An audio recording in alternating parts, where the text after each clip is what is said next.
Selamat siang, podcast Fakta Hukum Indonesia. Kali ini kita ke Bapemperda, adalah Badan Pembentukan Peraturan Daerah. DPRD Kota Bekasi memiliki tanggung jawab krusial dalam merumuskan kebijakan hukum daerah. Kota Bekasi sebagai kota metropolitan terbesar kedua Jawa Barat menghadapi tantangan yang serius mengenai HIV dan AIDS, kasus tertinggi kedua setelah Jawa Barat yang ada di Bandung. Fenomena LGBT menjadi perdebatan publik, menyangkut norma sosial, nilai keluarga, dan kebijakan. Digitalisasi layanan publik masih menghadapi kendala baik dari sisi regulasi maupun infrastruktur. Sebagai Ketua Bapemperda sekaligus Wakil Ketua Fraksi Golkar Solidaritas, Bapak Daryanto hadir dengan perspektif politik hukum dan keberpihakannya. Hal ini kita meminta ruang publik untuk memahami bagaimana cara pandang DPRD mengintegrasikan kepentingan masyarakat dengan arah kebijakan fraksi. Jadi kita akan berbincang langsung dengan narasumber kita, Bapak Daryanto dari Fraksi Golkar. Nanti mungkin kita akan sedikit kulik bagaimana kinerja di Komisi 2 beliau menghadapi fenomena yang terjadi dan apa yang akan ditampilkan dari secara peraturan dengan maraknya LGBT di Kota Bekasi ini.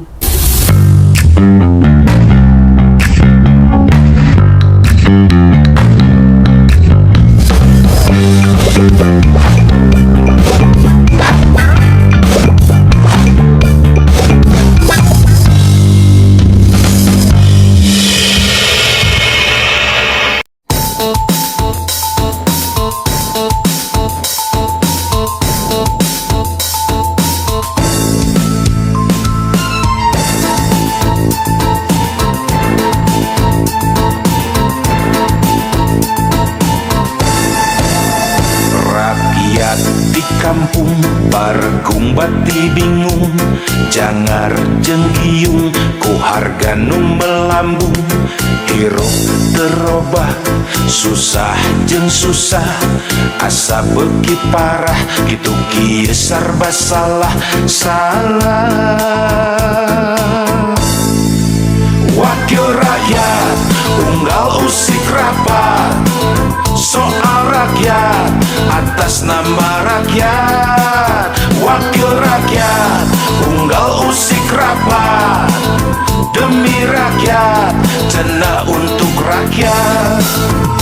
Komisi M ngabahas money, Komisi F ngabahas volush, Komisi U ngabahas uang, Komisi K ngabahas komisi.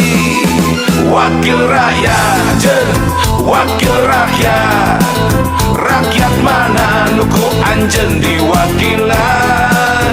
Wakil rakyat jeung wakil rakyat, gening rakyat dengan rasa diwakilan.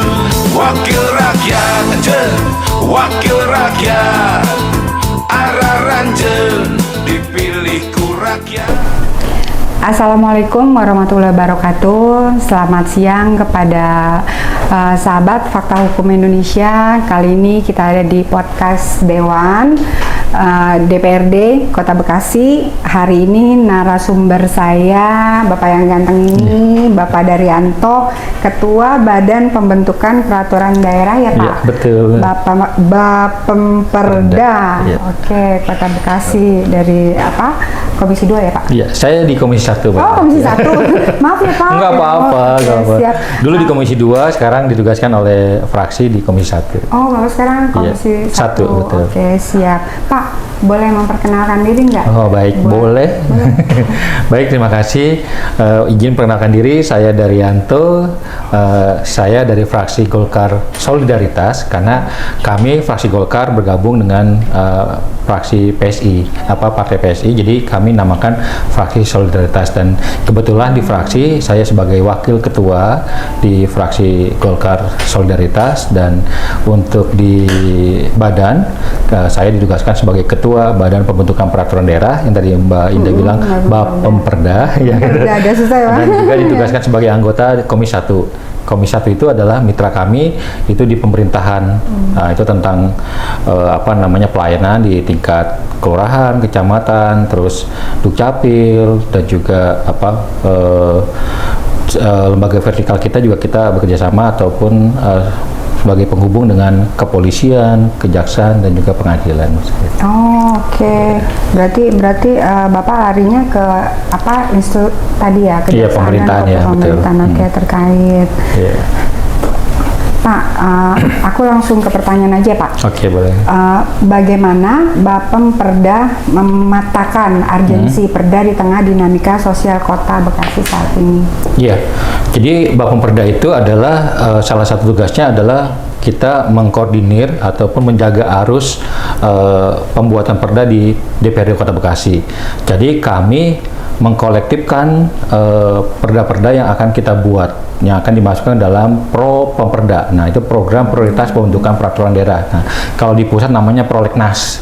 Gitu. Nah, karena kalau di kita bukan membuat undang-undang, DPRD itu adalah DPRD pembuat peraturan daerah. Jadi makanya kita sebutnya program prioritas pembentukan peraturan daerah. Nah, dari prioritas itu dikumpulkan dari berbagai macam usulan, baik dari usulan pemerintah kota maupun dari usulan anggota DPRD ataupun fraksi ataupun komisi gitu. Nah, nantinya masyarakat bisa nggak kan menanyakan gitu ya, masyarakat bisa nggak mengusulkan? Boleh, masyarakat bisa mengusulkan kepada DPRD Kota Bekasi. Ya, bisa melalui Komisi 1, Komisi 2, Komisi 3 ataupun perwakilan fraksi yang ada. Ataupun masyarakat juga bisa melalui perwakilannya, sebagai contoh saya di Komisi 1 kan. Nah, saya dapil 1 itu Bekasi Timur dan Bekasi Selatan.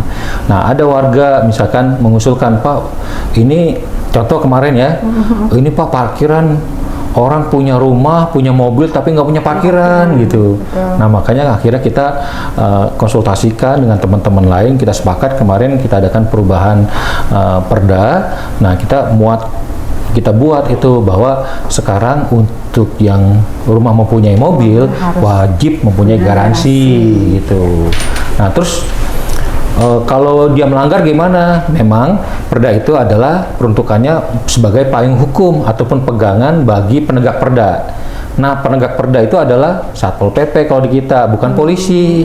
Gitu. Jadi masyarakat juga mungkin sebagai informasi bahwa penegak perda kita itu bukan polisi. Kalau penegak undang-undang, nah atau peraturan pemerintah, nah itu polisi gitu. Iya. Nah, makanya jadi kalau Satpol PP nanti menertibkan, misalkan ada yang kayak tadi rumah punya mobil nggak punya garansi, nah nanti bisa berhak menegur. Nah, kalau memang masih nggak ini juga, nah itu bisa dibawa ke kasus yang lebih tinggi lagi, gitu. Tapi kan payung hukumnya atau dasar hukumnya jelas, gitu. Ataupun yang lainnya, contoh kemarin marak tentang bank sampah, ya bank sampah. Ternyata tidak semua RW itu mempunyai bank sampah, gitu. Nah, sekarang kita sudah buat perdanya tentang pengolahan sampah, itu sudah kita masukkan ke dalam salah satu pasal tentang bank sampah, gitu, agar pemerintah Kota Bekasi secara intensif itu memperhatikan tentang bank sampah dengan cara memberikan insentif bagi petugas bank sampah. Kan selama ini yang baru menerima insentif itu RT dan RW. Nah, tapi kita harapkan juga nanti petugas bank sampahnya agar dia fokus, karena kan petugas bank sampah kan punya keluarga ya, itu punya keluarga, tentunya agar mereka juga bekerja dengan sungguh-sungguh, dengan serius. Nah, itu juga kita berikan insentif agar ini bisa terkelola dengan baik, seperti itu. Ya, itulah kurang lebih. Jadi masyarakat boleh kok semuanya mengusulkan, silahkan datang kepada kami di DPRD Kota Bekasi ataupun perwakilan Bapak Ibu masyarakat Kota Bekasi yang di dapilnya masing-masing. Atau juga bisa langsung ke pemerintah Kota Bekasi, ke dinas terkait gitu. Misalkan contoh masalah lahan olahraga ataupun pelihara olahraga, itu bisa ke dinas olahraga, kemudian olahraga gitu. Ataupun masalah lingkungan bisa ke dinas lingkungan hidup seperti itu. Atau segala macam. Nanti pemerintah mengusulkan kepada kami Bapemperda. Nah, setelah usulan itu kita gabungkan nanti mana yang jadi usulan prioritas gitu. Jadi nggak semuanya usulan. Contohnya sekarang kita lagi ngebahas Properda untuk 2026. Ini usulannya ada sekitar 25 sampai 30 usulan. Nah itu nggak mungkin kita masukkan semua gitu, karena nanti dari usulan itu mana yang menjadi skala prioritas, mana yang tidak berbenturan dengan urusan pemerintah pusat, karena ada beberapa urusan yang tidak boleh kita ikut campur. Contohnya masalah agama, masalah ketahanan, pertahanan gitu kan. Nah itu jadi urusan negara semua gitu. Jadi itu jadi kita yang memfilter dan mensortirnya gitu. Setelah itu nanti baru kita laporkan ke Kemenkumham, Kanwil Jawa Barat, dan juga Biro Hukum Jawa Barat, bahwa ini nanti kalau mereka sudah sepakati, barulah menjadi Properda kita untuk kita bacakan di paripurna. Jadi memang prosesnya cukup panjang. Itu baru sebatas Properda, belum pembahasannya gitu, Indah. Iya, nanti pembahasannya itu bisa melalui Bapemperda atau bisa nanti kita bentuk panitia khusus atau pansus gitu. Nanti ditugaskan di dalam paripurna gitu. Jadi memang proses cukup panjang. Agak panjang ya, Pak. Tapi biasanya yang selama perjalanan pekerjaan untuk Bapemperda itu ada pakemnya nggak, Pak? Maksudnya kita harus mensahkan beberapa, misalnya contoh 10 peraturan kalau sudah terbit. Untuk jumlah ya. Jumlah. Kalau untuk jumlahnya tidak, karena memang kalau yang lalu-lalu itu kita memang berorientasi kepada jumlah. Namun kalau sekarang memang dari pemerintah pusat sendiri sudah membatasi, sangat membatasi. Dalam arti membatasi itu nggak harus misalkan 1 atau 2, tidak. Tapi hanya diperkenankan untuk perda-perda yang memang yang dibutuhkan, bukan yang dimaui gitu. Jadi kalau maunya sih banyak lah, kita kemauan banyak ya. Betul. Tapi yang dibutuhkan itu memang nanti dari Kemenkumham ataupun Biro Hukum Jawa Barat. Itu Biro Hukum Jawa Barat kan sebagai perwakilan dari Kemendagri. Nah itu nanti yang memang menyeleksi, perda ini kayaknya nggak usah, karena pengalaman tahun yang lalu di 2024 itu kita mengajukan usulan baru itu sekitar 12. Tapi yang di ACC itu yang baru 2, yang perubahan 3. Jadi nggak semuanya diterima gitu. Oke. Nah, kalau untuk yang nggak diterima itu berarti dianggap tidak layak dan tidak akan menjadi pembahasan berikutnya. Betul. Jadi yang tidak layak itu bukan karena jelek, enggak, tapi itu biasanya itu karena memang menjadi urusan pusat. Yang tadi saya bilang masalah agama, masalah ketahanan, masalah pertahanan, itu memang jadi masalah perbankan. Nggak boleh kita ikut campur tuh. Kalau misalkan bank ini kita gini, nggak bisa. Itu masalah. Terus masalah pendidikan, nah itu masalah pendidikan nasional juga kita nggak bisa ikut campur gitu. Nah itu banyak hal yang memang kenapa ditolaknya seperti itu. Iya. Sebab-sebabnya ya, Pak. Iya.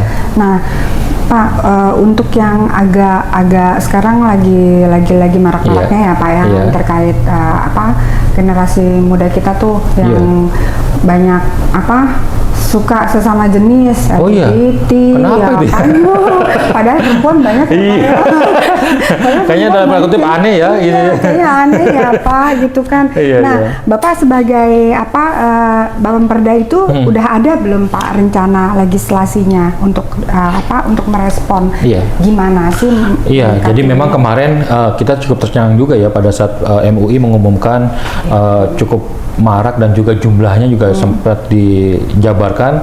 Ini cukup mengganggu lah untuk kita yang ada di pemerintahan Kota Bekasi, dan itu memang sudah menjadi pembahasan kami dari pemerintah kota dan juga DPRD. Mungkin itu kita juga akan membuat dengan segera agar kita membatasi ruang lingkup dan gerak dari para LGBT ya. Jadi jangan sampai juga mereka mendapatkan tempat ataupun hal-hal lain yang mempermudah, memperluas kegiatan mereka, karena memang sempat beberapa kali itu mereka juga mengadakan kegiatan dengan tanda kutip ya dibalut dengan kegiatan-kegiatan lain, tapi ternyata itu kegiatan mereka.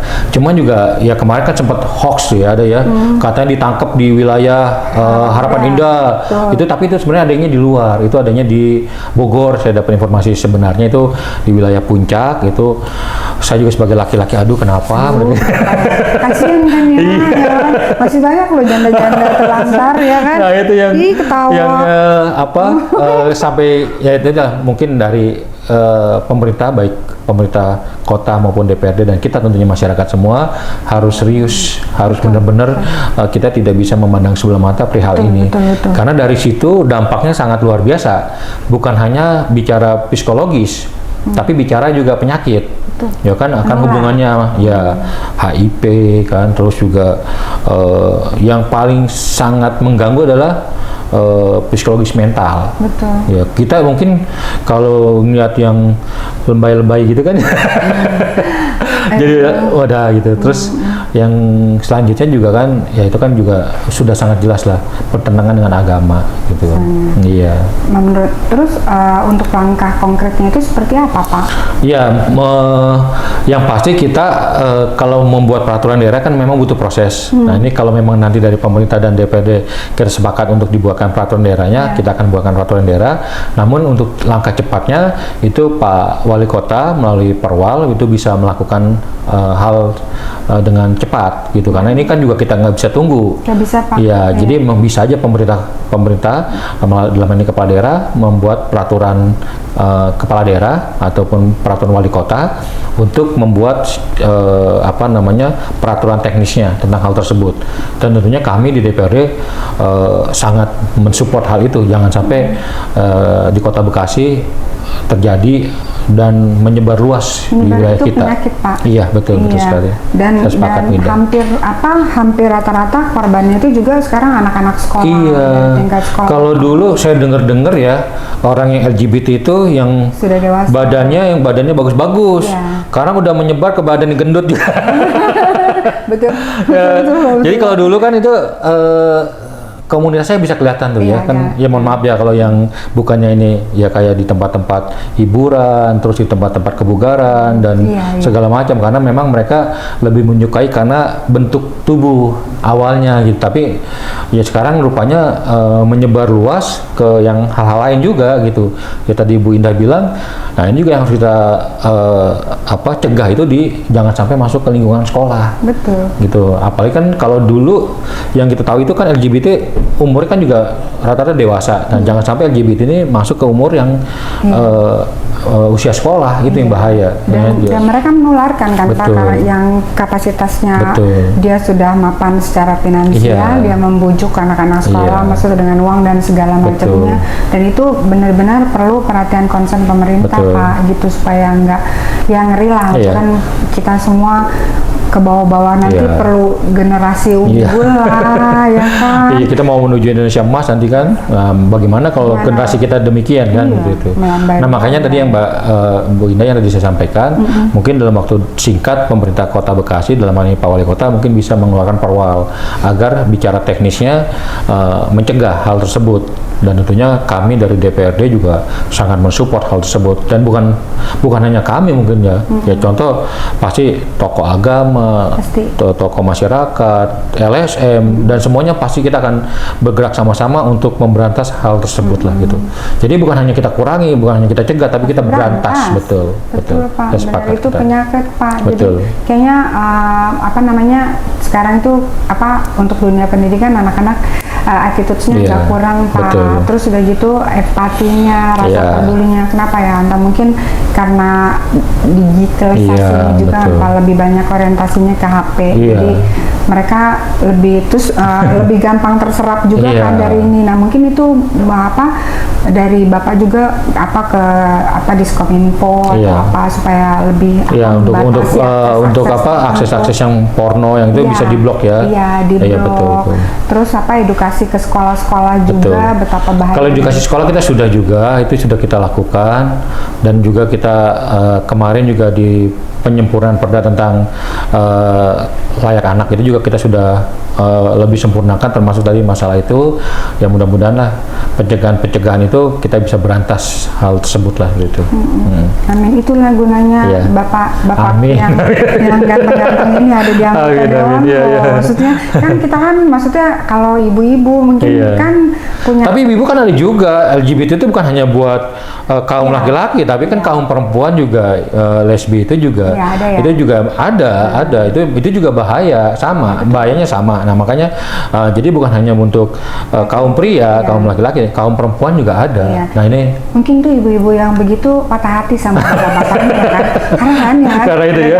Cantik nggak Iya. dicolek gitu kan. Tapi memang akhirnya ada juga, saya nggak juga ada sempat pilihan kan. sempat lihat juga kan ada yang ya sama perannya sama, ada yang berperan jadi pacar laki-laki, ada yang jadi pacar perempuan gitu. Dan di perempuan juga sama, ada yang berperan jadi laki-laki, ada yang berperan jadi perempuan. Nah ini juga memang saya sepakat dengan Bu Indah tadi, penyakit ini memang harus kita berantas. Harus diberantas Iya. Pak, iya. Iya.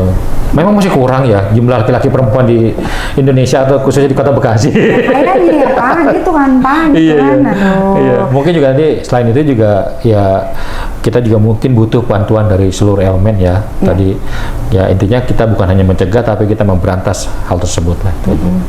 Apa namanya? Nah, agak menarik juga sih Pak. Maksudnya kan ini kalau kita lagi bahas di ruang diskusi publik ini kan maksudnya nanti setelah jadi Iya. baru ditonton kan. Nah, buat yang kita nih yang umum gitu kan, warga Kota Bekasi. Selayaknya kan kalau kita ngelihat tuh kan anak-anak yang melambai-melambai gitu atau cowok yang nggak normal, nggak mungkin lah berdua-duaan gitu Iya. kan kalau cuman rekan bisnis. Iya. Tapi posisi duduknya atau Iya. gaya bicaranya agak lain pasti Oh, kan saya nggak- harus agak tegak ya.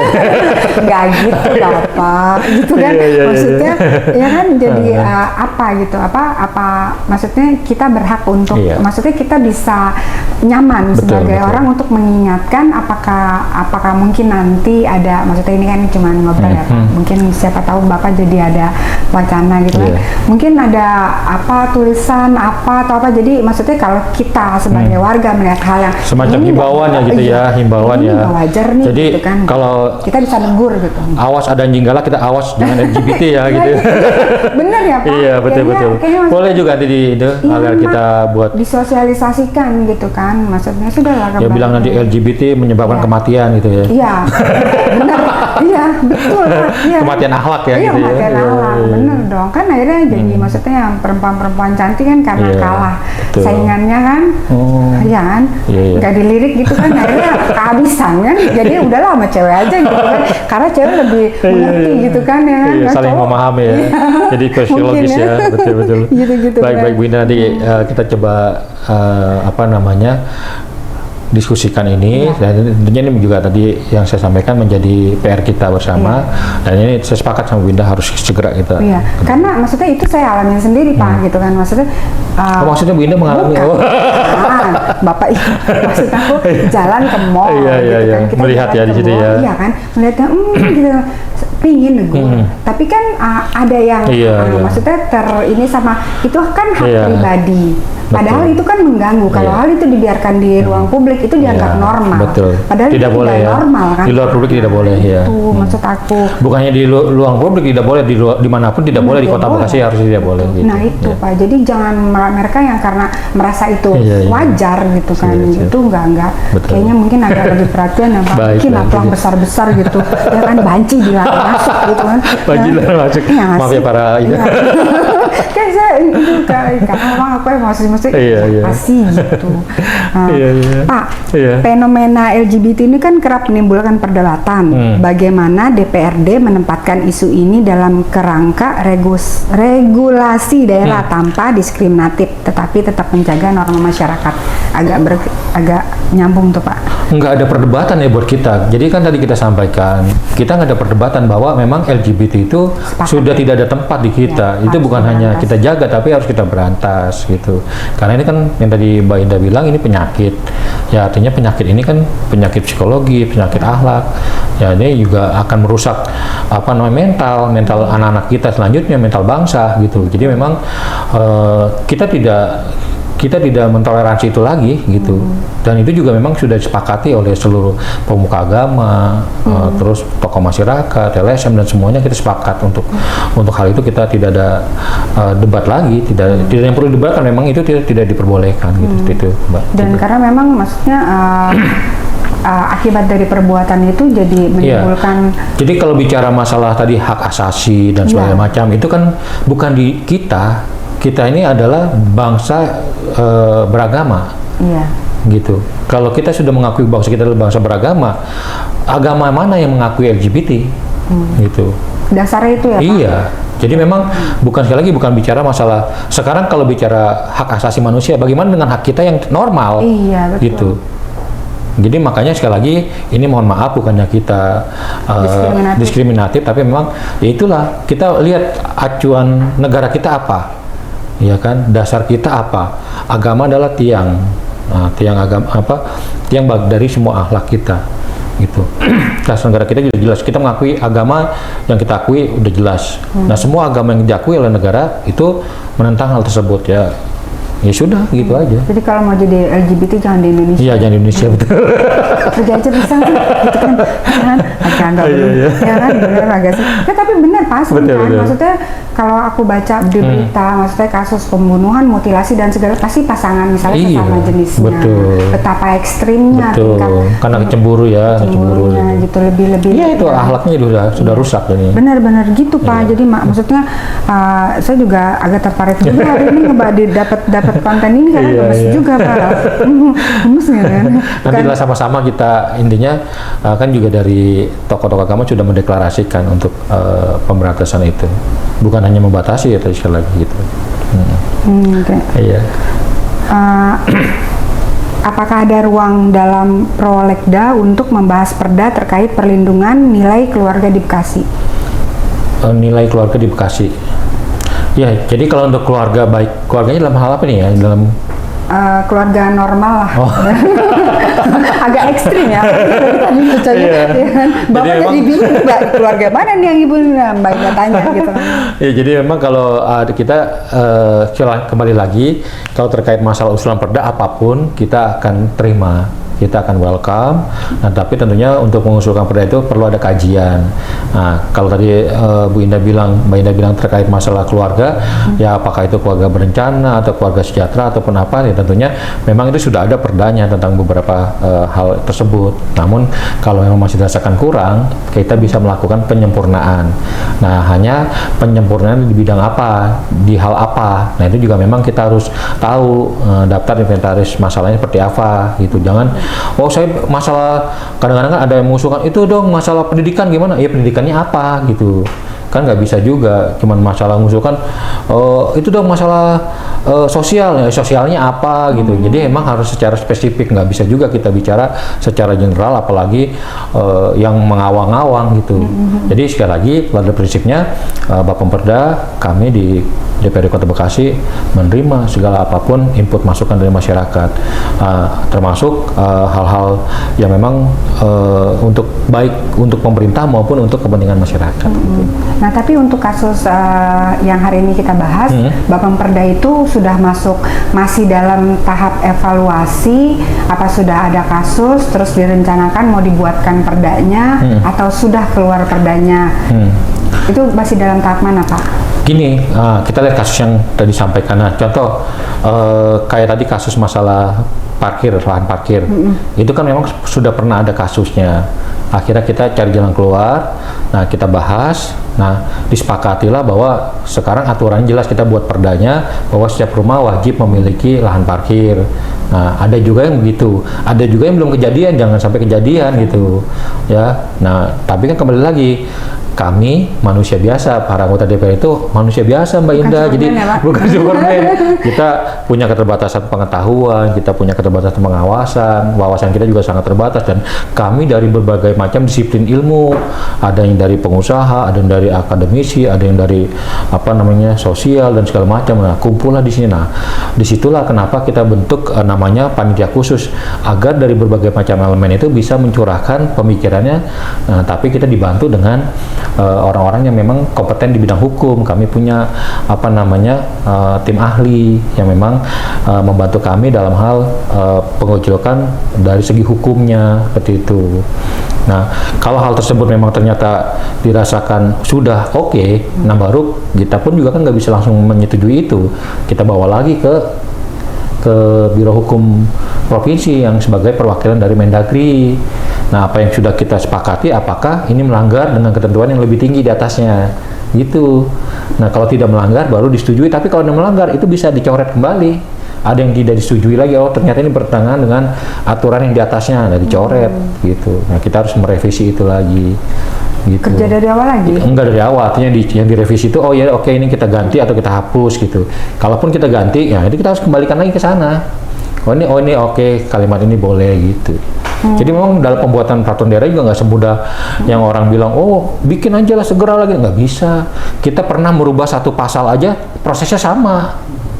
Jadi ada deadline nggak Pak? Kira-kira ada. satu perda harus selesai dalam jangka waktu 6 bulan? Ada. Kalau dalam penugasan pansus itu kan di paripurna itu kan jelas biasanya hanya 30 hari kerja gitu.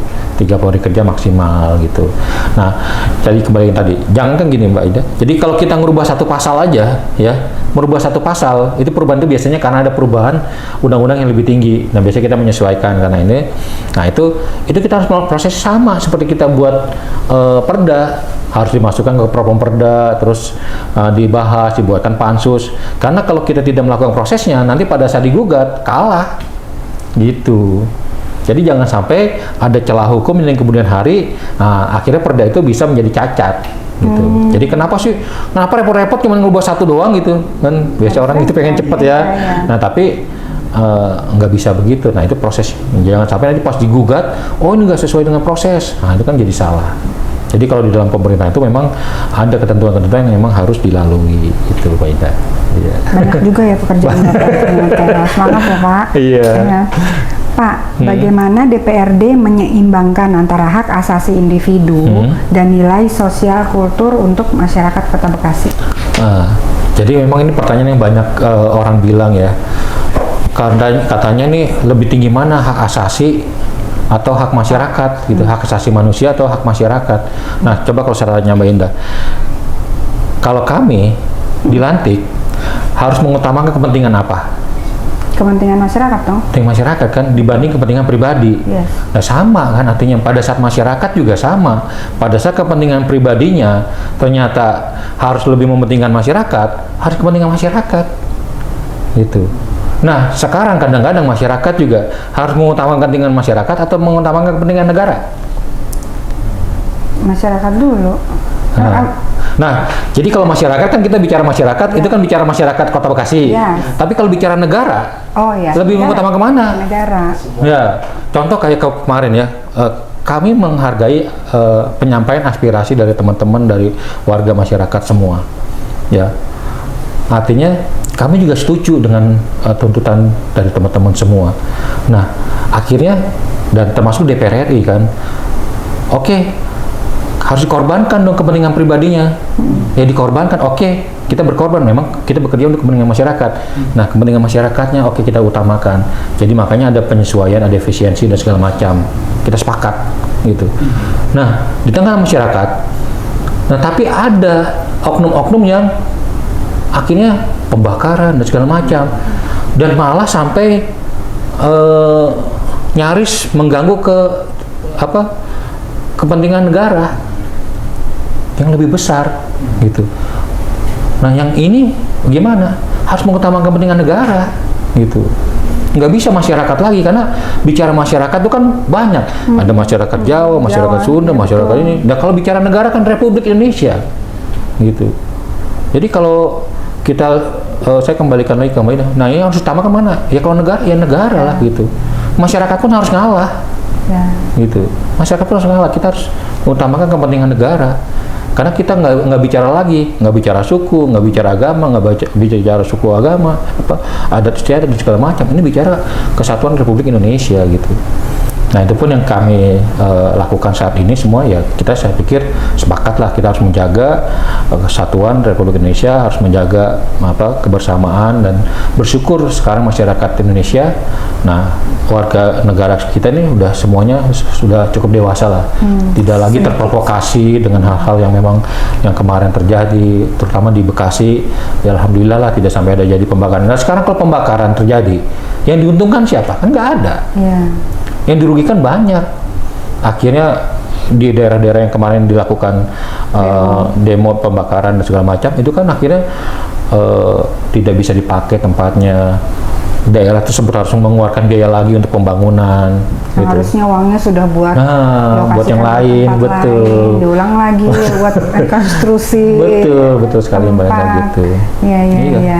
Itulah gunanya, maksudnya anggota dewan kita lebih dekat sama masyarakat. Jadi sering mengedukasi. Jadi sering-sering podcast gini. Ya siap pokoknya. Iya. Nah tadi juga saya sempat sampaikan kemarin, saya sempat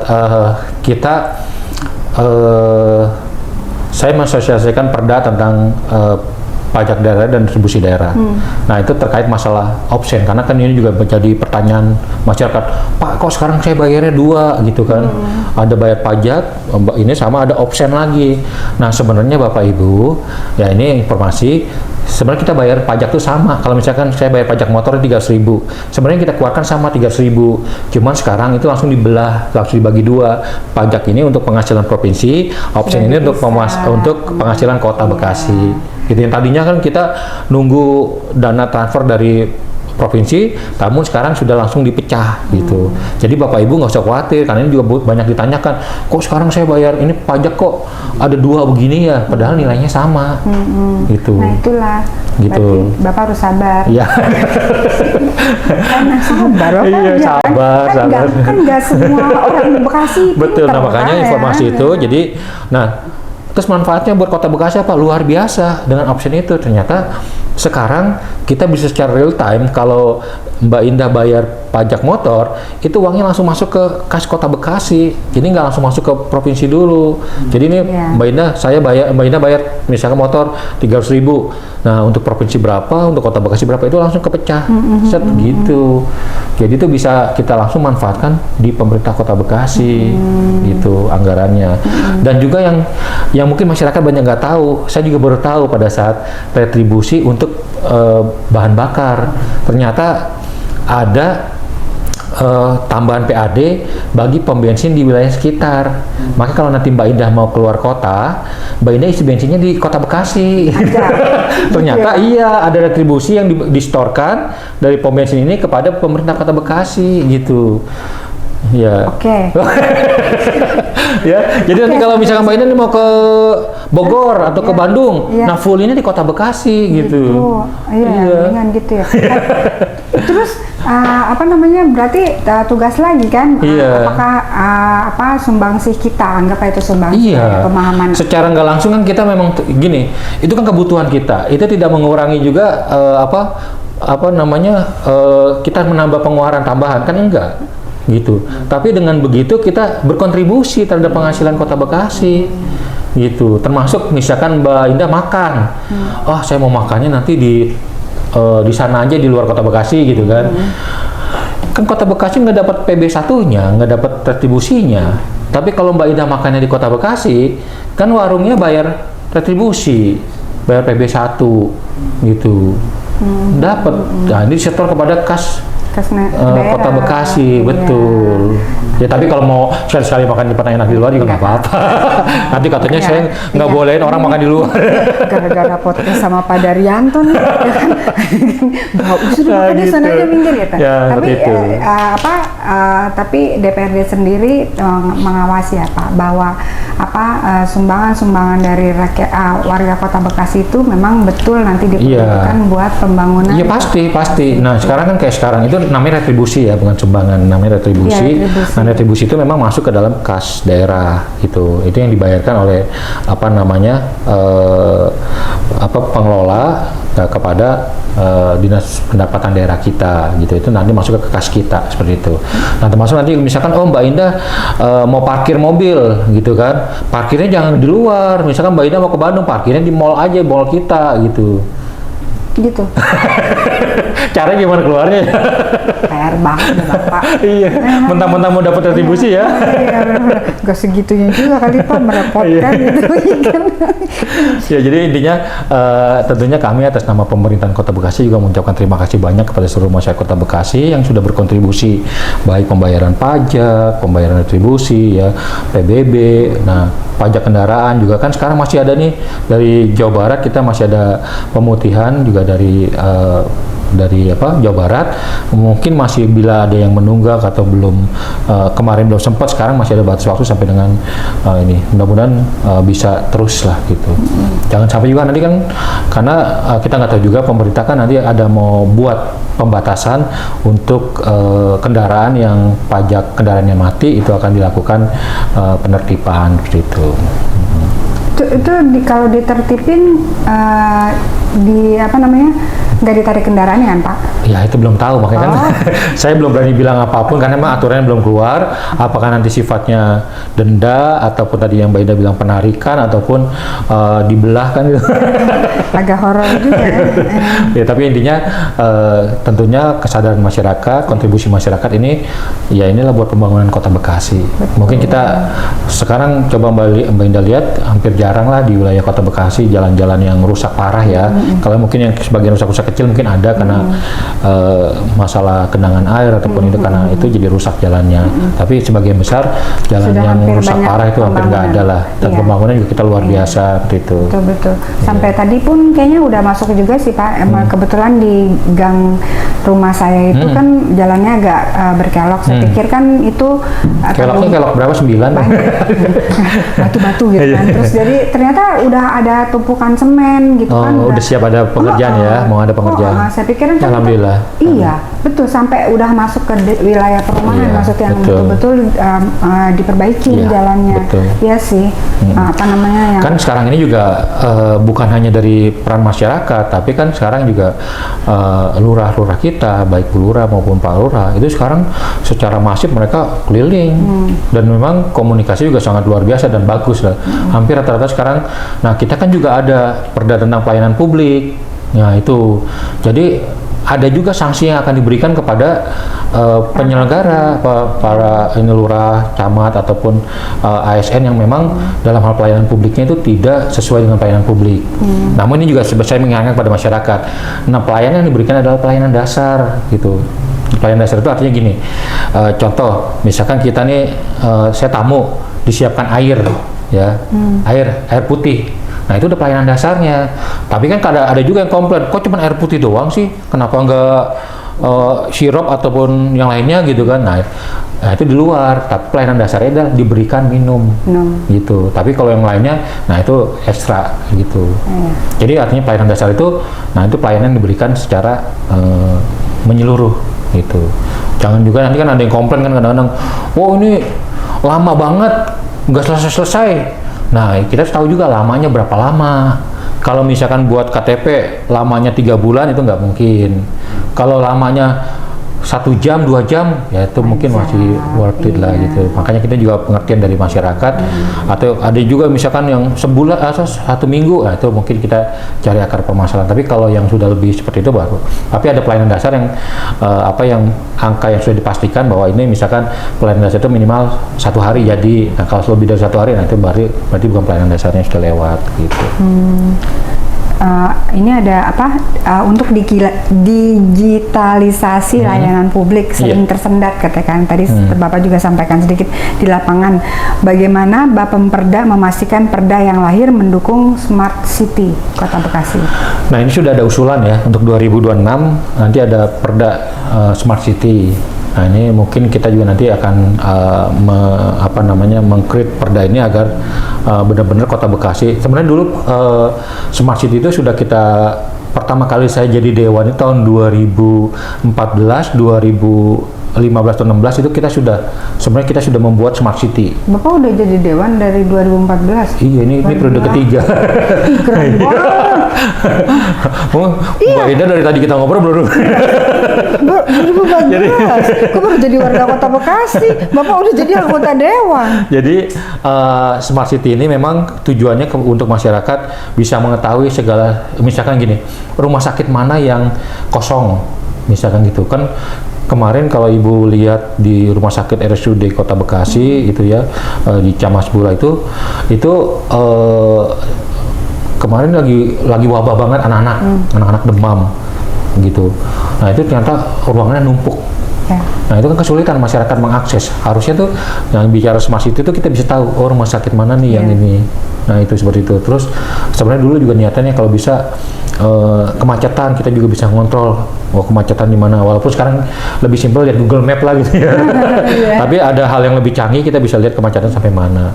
Terus juga pelayanan, misalkan kayak tadi kita buat KTP nih, tapi KTP sih langsung jadilah.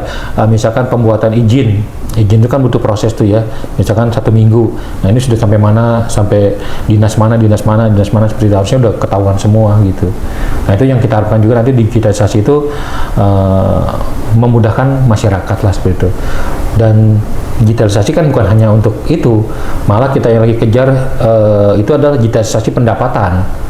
Ya sebenarnya kan typing box udah bukan barang baru, sebenarnya udah lama, namun implementasinya memang masih belum secara maksimal, karena kalau typing box itu bisa kita terapkan digitalisasi pajak maupun retribusi, itu kan kita bisa langsung tahu pendapatan kita berapa, dan yang kita hindari adalah manipulatif dan juga korupsi di bidang tersebut seperti itu. Jadi inilah yang kita hindari supaya jangan sampai ada manipulatif, ada kong kali kong di situ. Tapi kalau bicara digitalisasi kan mungkin kita juga berharap kepercayaan masyarakat terhadap pemerintah bisa lebih meningkat lagi. Iya betul, karena memang udah agak, maksudnya kita udah agak pesimis dikit gitu. Jangan dong, kan kita sebagai, kembali lagi kita akan mengusahakan semaksimal mungkin, dan ini semuanya akan kita kembalikan kepada masyarakat. Gitu. Bapak memahami betul ya, karena udah 3 periode, luar biasa loh, presiden aja 2 periode kemarin. Pak, apakah DPRD menyiapkan perda untuk memperkuat integrasi sistem digital antara OPD agar tidak tumpang tindih katanya? Iya, kalau itu kembali kan usulan itu harus disepakati antara 2 belah pihak. Jadi antara pemerintah dengan DPRD Kota Bekasi. Kalaupun misalkan kami mengusulkan itu, tentunya juga harus ada persetujuan dari pemerintah kota. Nah, memang ini masalah tumpang tindih di dinas itu memang sering kali kita dengar, ya terutama di masalah perizinan. Di masalah perizinan ini juga, itu tadi mungkin dengan tadi yang disampaikan masalah digitalisasi itu, sekarang kan sudah ada Badan Pelayanan Terpadu Satu Pintu. Artinya sebenarnya hal tersebut sudah mulai minimize lah, sudah harusnya tidak ada lagi hal tersebut, karena sudah dikoordinir di satu atap gitu. Namun kembali lagi tadi Mbak Ina bilang betul, kalau dengan digitalisasi tadi smart city yang tadi disampaikan, misalkan saya ngurus perizinan kan bisa misalkan 7 hari. Nah ini udah tahu nih hari pertama di mana, di kedua di mana, itu kita juga tahu alurnya mereka seperti gitu kan. Nah itu juga harapan kita nanti bisalah kita digitalisasikan. Digitalisasikan, tapi harus berarti harus bersinergi sama SDM-nya ya Pak? Iya pasti. Apa sistemnya sudah bagus, SDM-nya apa kan, karena tetap harus ada input data dan segala macamnya kurang ya. Dan sekarang kan juga memang sudah masuki sistem keterbukaan, nggak bisa lagi kita pemerintah menyembunyikan ataupun tertutup terhadap informasi kepada masyarakat. Sekarang ya sudah terbuka saja, apapun yang masyarakat ingin tahu silakan. Ya memang sekarang kita juga berharap masyarakat juga bisa lebih dewasa, artinya dengan mengetahui hal tersebut mereka juga mengetahui perihal kekurangan-kekurangan ataupun hal-hal yang lain yang memang ini yang agak sulit kita jalankan seperti itu. Jadi saya pikir dengan demikian adalah kedewasaan baik dari pemerintah maupun dari masyarakatnya gitu. Udah harus mulai ini ya Pak, sama-sama mawas diri. Betul. Kan sekali lagi kita ini kan bicara Indonesia, kita bicara satu kesatuan, nggak bisa bicara masyarakat musuhi pemerintah, pemerintah musuhi masyarakat, itu nggak mungkin. Artinya kita sama-sama mempunyai kepentingan yang sama untuk memajukan bangsa dan negara, dan tentunya kembali lagi ujung akhirnya adalah untuk masyarakat, untuk rakyat Indonesia dan termasuk kita semua gitu. Betul. Iya. Itu gunanya kita Bapak sebagai wakil rakyat ya Pak. Iya, amin. Pak, sebagai wakil ketua praksi Golkar Solidaritas, bagaimana sikap praksi terhadap fenomena sosial ya kan yang besar ini, seperti ya maksudnya maraknya HIV dan LGBT dan HIV-nya itu. Iya, kalau itu sudah pasti tadi yang saya sampaikan, kita ikutlah di dalam semua hal yang pemerintah lakukan. Namun di lain itu juga kami dari Golkar sendiri di di masa sekarang kan Golkar nih tanggal 20 Oktober akan ulang tahun ya. Jadi makanya kita juga sekarang lagi banyak kegiatan sosial kepada masyarakat. Kami ada program kegiatan tebus sembako murah gitu kan. Itu ada bukan hanya tebus ya, tapi ada juga yang sembako gratisnya juga ada. Ini dilakukan seluruh Indonesia. Kemarin di Bekasi kita alhamdulillah yang untuk tebus itu 1.000 paket kita sudah berikan, dan 1.500 yang gratis kita juga sudah berikan. Nah mudah-mudahan nanti kalau ada rezeki tambah lagi kita berikan lagi ke yang lain. Dan juga kita ada kegiatan nanti doa bersama untuk bangsa kita yang kita cintai, dan juga tentunya ada kegiatan sosial kesehatan juga kita akan ada juga. Nah, jadi secara partai memang kami tetap berkontribusi untuk masyarakat lah. Kami di Golkar sendiri ya kita di wilayah masing-masing untuk kembali dekat dengan masyarakat, karena suara masyarakat adalah suara Golkar gitu. Luar biasa. Suara Golkar, suara masyarakat. Luar biasa loh pemaparan Bapak hari ini. Pak, kita kan sudah sampai di penghujung podcast nih gitu kan. Ada kata-kata penutup terakhir dari Bapak, pesan atau harapan kepada kita sebagai warga gitu.